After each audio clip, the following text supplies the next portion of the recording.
Bonjour à tous, je suis ravi de vous retrouver cet après-midi pour une nouvelle vidéo consacrée à Quantrix, au logiciel Quantrix. Dans cette vidéo, vous allez apprendre comment fonctionne ce logiciel et comprendre en quoi il est différent des autres solutions de gestion et en quoi il peut aider les PME à mettre en place des systèmes de modélisation puissants et efficaces. Je suis Frédéric Cossarieux, expert en modélisation. Je dirige Trim Partners, qui est une société distribuant le logiciel Quantrix pour la France. J'ai aussi géré pendant une dizaine d'années une compagnie d'aviation d'affaires qui a utilisé le Quantrix comme outil de base pour sa gestion. Quantrix est un outil à partir duquel la gestion devient infiniment plus simple qu'avec des outils classiques tels que des tableurs. Avec Quantrix, c'est la fin des formules Excel et des feuilles Excel que vous échangez par email. Dans la suite de cette vidéo, nous allons nous intéresser à 5 innovations que Quantrix apporte dans le domaine de la modélisation financière. La première, c'est le multidimensionnel, c'est-à-dire la capacité de représenter plusieurs axes dans une matrice, dans un espace de dimension n, ce qui est évidemment infiniment plus puissant que des feuilles qui sont à plat à 2 dimensions. La deuxième caractéristique, c'est la programmation en langage naturel. Dit autrement, nous utiliserons des formules en clair et non pas des formules qui sont compliquées à lire. La troisième grande caractéristique est le fait que les formules de calcul ne sont pas dans les cellules, contrairement à Excel, mais elles sont à part, ce qui permet à ces formules de calculer un très grand nombre de cellules. Cela permet de réduire considérablement le risque d'erreur et permet également une bien plus grande productivité lors de la création de modèles. La quatrième caractéristique est celle de savoir se connecter à des bases de données ou à des données extérieures d'une façon générale. Il peut s'agir de choses aussi simples que des feuilles Excel en entrée, ou bien des accès à des bases de données de type SQL, ou des outils de type SAP, Oracle, etc.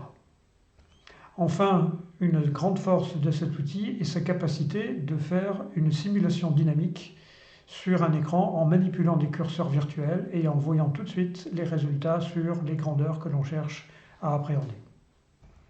Commençons donc par le premier aspect, à savoir le multidimensionnel. Lorsque vous démarrez votre application Quantrix, voici le type d'écran que vous obtenez. Vous avez à gauche un navigateur qui permettra de naviguer entre les différents modèles que vous aurez créés, les différents outils, matrices, graphiques, etc. En bas à gauche, une fenêtre d'état dans laquelle vous trouverez une assistance au formatage ou bien à la réalisation de formules ou de fonctions.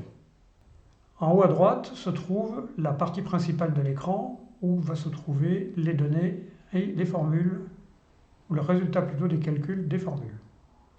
Et c'est en bas que vous trouverez effectivement les formules proprement dites.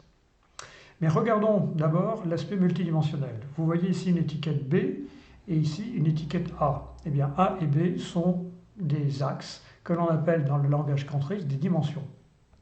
Une première dimension classique que l'on va vouloir gérer, c'est le temps. Eh bien nous allons créer une ligne de temps, mense, mois et année. Pour ce faire, je choisis Insert Timeline et je vais définir par exemple une date de début en janvier pour une durée de 3 ans et je visualiserai les mois. Voilà, j'ai ici les janvier, février à décembre 2020, 2021, 2022 qui se sont mis en place de façon immédiate. L'étiquette A permet de représenter des données qui sont là au-dessus des mois parce que vous le voyez qu'ici, elle se trouve au-dessus de mois et années. Si je prends l'étiquette et si je la mets ici, eh bien, elle vient tout de suite en dessous de l'année et du mois. Supposons que sur cet axe, l'on veuille caractériser les ventes nationales ou internationales. Eh bien, on va renommer l'étiquette A comme étant, par exemple, national, international. National, international. Je vais ici remplacer 1 par national. Et vous voyez que cette substitution s'est faite instantanément sur la totalité de la grille. Maintenant, j'appuie sur Retour chariot en ayant cliqué sur National et je crée une nouvelle valeur que je vais appeler International.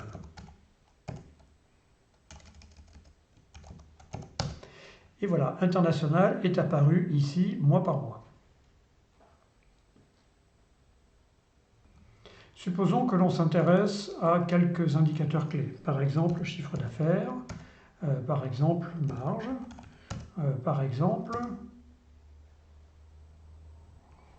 une autre grandeur telle que le BE, excédent brut d'exploitation. Eh bien, j'ai défini ici ces trois grandeurs pour les différents mois de l'année et pour les réseaux ou les ventes nationales et internationales. Supposons maintenant que nous sommes dans une entreprise qui a deux grandes lignes de produits. On va s'intéresser à une analyse et un suivi pour chacune de ces lignes de produits.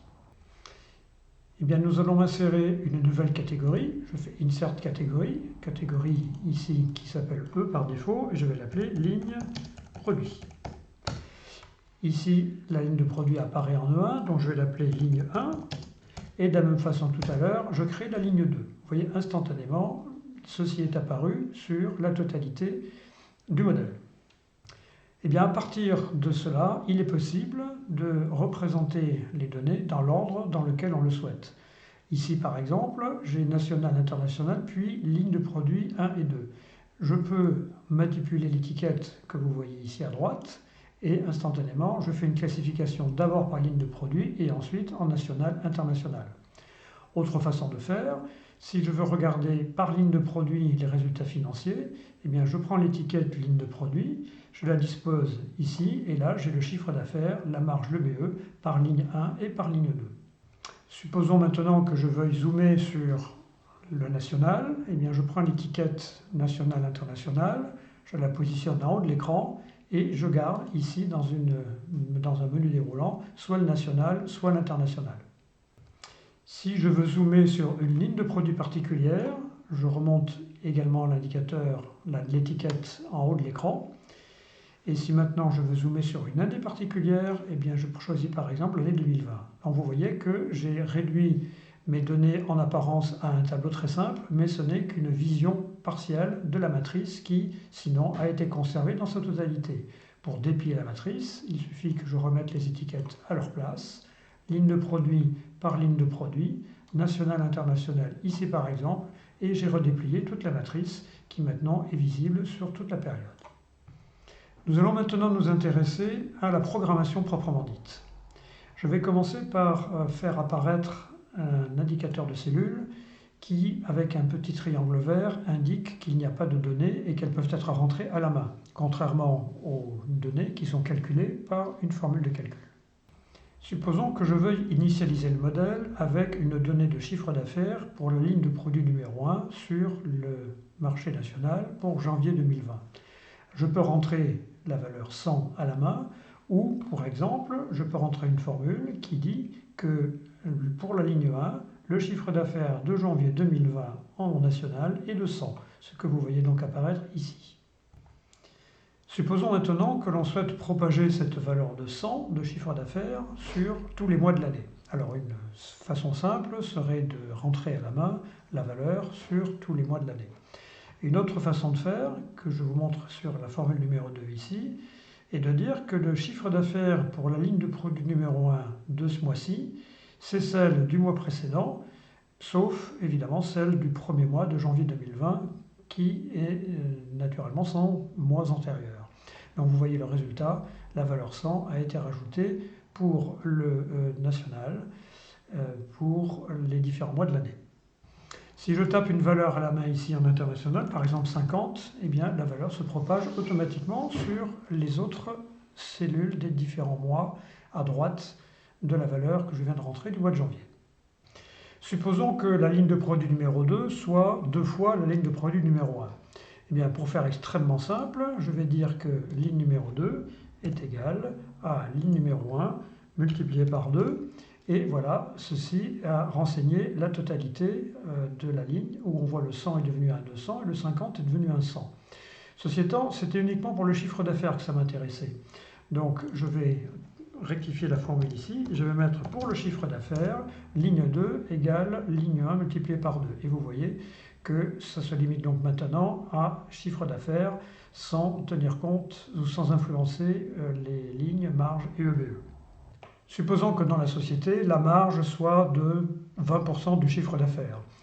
Pour faire simple, eh bien, je vais rajouter ici une formule dans laquelle je vais écrire marge égale chiffre d'affaires multiplié par 0,2.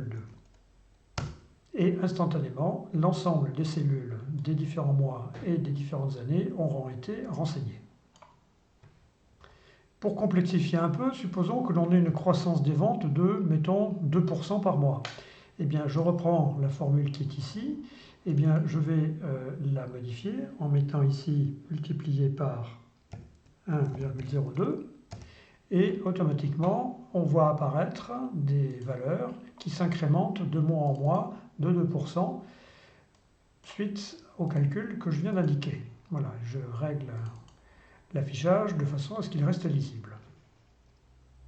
Donc vous voyez sur cet exemple, d'une part que les formules ne sont pas dans les cellules, mais sont à part des cellules, et d'autre part qu'elles sont dans un langage naturel et clair, utilisant le vocabulaire de l'entreprise, ce qui rend l'écriture beaucoup plus aisée et les erreurs beaucoup moins fréquentes.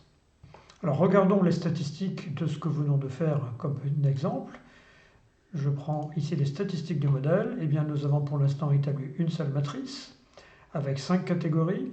Nous avons 4 formules et nous avons calculé 432 cellules, dont 287 calculées et 145 qui sont des cellules encore libres pour de la rentrée de données.